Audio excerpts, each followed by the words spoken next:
بسم اللہ الرحمن الرحیم۔ السلام علیکم۔ خلافت بلا فصل حضرت علی علیہ الصلوۃ والسلام کے حوالے سے جو ہم نے وائس نوٹ کا ایک سلسلہ شروع کیا ہے، اور اس میں کئی ایک وائس نوٹ میں پہلے آپ کی خدمت میں پیش کر چکا ہوں۔ آج اس سلسلے میں ایک اور کتاب سے چند روایات، چند احادیث آپ کی خدمت میں پیش کرنی ہے، جو کہ امام علی علیہ السلام کی خلافت بلا فصل کے اوپر دلیل کے طور پر ہیں۔ اور اس وقت جو کتاب میرے ہاتھ میں ہے، کوکب دری، بڑی مشہور و معروف کتاب ہے۔ اس کے مصنف ہیں علامہ سید محمد صالح کشفی الترمذی السنی الحنفی، اور اس کے مترجم ہیں مولانا مولوی سید شریف حسین سبزواری صاحب۔ اس کتاب میں متعدد احادیث موجود ہیں جو میں آپ کی خدمت میں پیش کرتا ہوں۔ سب سے پہلے صفحہ نمبر 201 کے اوپر شب معراج کے حوالے سے ایک حدیث ہے۔ لکھا ہے کہ جی، بحر المعارف، خلاصۃ المناقب اور مناقب خطیب میں امیر المومنین امام علی علیہ السلام سے، اور حلیۃ الاولیاء میں حضرت ابو ہریرہ سے مروی ہے کہ رسول خدا صلی اللہ علیہ وآلہ وسلم نے فرمایا کہ جب حق تعالی شب معراج مجھ کو آسمان پر لے گیا اور آسمان سے سدرۃ المنتہا تک پہنچایا، میں اپنے پروردگار کے حضور میں کھڑا ہوا۔ فرمایا، اے محمد صلی اللہ علیہ وآلہ وسلم۔ میں نے عرض کیا، لبیک یا اللہ۔ فرمایا، میں نے اپنی مخلوق کو آزمایا ہے اور ان کو نعمت دی ہے، پس ان میں سے کون شخص تیرا زیادہ تر مطیع و فرما بردار ہے؟ پس ان میں سے کون شخص تیرا زیادہ تر مطیع و فرما بردار ہے؟ میں نے عرض کی کہ اے میرے پروردگار، علی ہے۔ فرمایا، اے محمد صلی اللہ علیہ وسلم، تم نے سچ کہا ہے۔ اور فرمایا، کیا تو نے اپنے لیے کسی کو خلیفہ نہیں بنایا جو تیرے احکام کو تیری طرف سے ادا کرے اور میرے بندوں کو میری کتاب سے وہ چیز تعلیم کرے جس کو وہ نہیں جانتے؟ رسول اکرم صلی اللہ علیہ وسلم فرماتے ہیں، میں نے عرض کیا کہ تو انتخاب کر، کہ اے اللہ تو میرے لیے انتخاب کر، کیونکہ تیرا پسندیدہ میرا پسندیدہ ہے۔ فرمایا اللہ تعالیٰ نے کہ میں نے تیرے لیے علی کو اختیار کیا ہے، پس تو بھی اس کو اپنے نفس کے لیے خلیفہ اور وصی مقرر کر، اور وہ میرے علم اور حکمتوں کا نخل ہے اور مومنوں کا برحق امیر ہے۔ کوئی شخص اس سے پہلے اس عمارت کو نہیں پہنچا اور نہ اس کے بعد پہنچے گا۔ اے محمد صلی اللہ علیہ وآلہ وسلم، علی ہدایت کا علم، ہدایت کا علم اور فرما برداروں کا امام اور میرے اولیاء کا نور ہے، اور وہ کلمہ ہے جو میں نے متقیوں کے لیے لازم کیا ہے۔ جو شخص اس کو دوست رکھے بے شک وہ مجھ کو دوست رکھتا ہے، اور جو کوئی اس کو دشمن رکھے بے شک وہ مجھ کو دشمن رکھتا ہے۔ پس اے محمد صلی اللہ علیہ وسلم، علی کو اس کی کرامت و بزرگی کی بشارت دینا۔ میں نے عرض کیا، اے خدا، میں علی کو ضرور بشارت دوں گا۔ یہ پہلی روایت تھی جس میں اللہ تعالیٰ نے شب معراج رسول اکرم صلی اللہ علیہ وسلم سے پوچھا کہ کیا آپ نے کسی کو اپنا خلیفہ مقرر کیا ہے؟ کہا کہ نہیں کیا ہے۔ تو پھر بلکہ اس سے پہلے یہ سوال کیا کہ تمہارا سب سے زیادہ مطیع اور فرما بردار کون ہے؟ یعنی خلافت کے لیے جو شرط اللہ تعالیٰ نے بیان کی ہے، جو کرائٹیریا اللہ تعالیٰ نے بیان کیے کہ وہ رسول اکرم، جو سب سے زیادہ رسول اکرم صلی اللہ علیہ وسلم کا مطیع اور فرما بردار ہوگا، وہ خلافت کا حقدار ہوگا۔ کیونکہ رسول اللہ نے بتایا کہ علی میرا سب سے زیادہ مطیع ہے، علی میرا سب سے زیادہ فرما بردار ہے، تو لہٰذا اللہ تعالیٰ نے فرمایا کہ علی کو اپنا خلیفہ مقرر کر دو۔ اسی کتاب کے صفحہ نمبر 204 کے اوپر ایک اور روایت ہے کہ امیر المومنین سے مروی ہے کہ رسول اللہ صلی اللہ علیہ وسلم نے فرمایا، یا علی، تم لوگوں کا حق میری گردن سے ادا کرے گا، اور تو میری امت کے اوپر میرا خلیفہ اور جانشین ہے۔ یعنی میرا حق ادا کرنے والا بھی ہے، تو میری امت پر میری طرف سے خلیفہ اور میرا جانشین ہے، یعنی میرا خلیفہ اور میرا جانشین ہے۔ یہ حدیثیں خود بتا رہی ہیں کہ رسول اکرم صلی اللہ علیہ وسلم نے علی علیہ السلام کو ہی اپنا جانشین مقرر کیا تھا، اپنا خلیفہ مقرر کیا تھا۔ اسی کتاب کے صفحہ نمبر 206 کے اوپر ایک اور حدیث ہے کہ امیر المومنین سے روایت ہے کہ رسول اکرم صلی اللہ علیہ وسلم نے فرمایا، جو کوئی چاہے کہ نجات کی کشتی پر سوار ہو اور مضبوط دستے سے متمسک ہو اور خدا کی مضبوط رسی کو ہاتھ میں پکڑے، اس کو لازم ہے کہ میرے بعد علی کو دوست رکھے اور اس کے دشمن سے دشمنی کرے، اور اس کی اولاد کے اماموں کا جو ہدایت کے پیشوا اور خدا کی طرف سے راہ دکھانے والے اور امام ہے، پیرو اور متی ہو، کیونکہ یہ میرے وسیع اور خلیفہ اور میرے بعد خدا کی مخلوقات پر خدا کی حجتیں ہیں، اور میری امت کے رئیس اور سردار اور پرہیزگاروں کو بہشت کی طرف لے جانے والے ہیں۔ ان کا گروہ میرا گروہ ہے، اور ان کا گروہ خدا کا گروہ ہے، اور ان کے دشمنوں کا گروہ شیطان کا گروہ ہے۔ اب دیکھیں اس حدیث میں نہ صرف یہ کہ رسول اکرم صلی اللہ علیہ وسلم نے علی علیہ السلام کی خلافت کے بارے میں بتایا ہے، بلکہ امام علی علیہ السلام کی اولاد میں جو معصومین ہیں، جو ائمہ طاہرین علیہ السلام ہیں، ان کی امامت، ان کی خلافت، ان کی وصایت اور ان کا حجت خدا ہونے کے بارے میں بھی بتایا ہے۔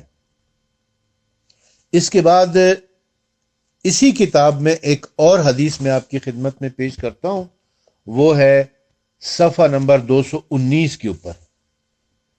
صفحہ نمبر 219 پر دو حدیثیں اوپر تلے لکھی ہوئی ہیں، یک کے بعد دیگرے۔ پہلی حدیث میں ہے کہ حضرت ابن عمر سے روایت ہے کہ ہم رسول خدا کے ساتھ نماز پڑھتے تھے، پس حضرت نے ہماری طرف متوجہ ہو کے فرمایا کہ اے لوگو، یہ مرد یعنی امیر المومنین علی علیہ السلام میرے بعد دنیا اور آخرت میں تمہارا امیر اور حاکم ہے، پس تم اس کے ادب کو نگاہ رکھو۔ یعنی علی علیہ السلام کے بارے میں فرمایا، اور یہ روایت بھی عبداللہ ابن عمر سے، حضرت عمر کے بیٹے سے، کہ وہ روایت کر رہے ہیں کہ رسول خدا نے فرمایا تھا کہ میرے بعد علی علیہ السلام جو ہے وہ تمہارے امیر ہیں، تمہارے حاکم ہیں، یعنی خلیفہ ہیں۔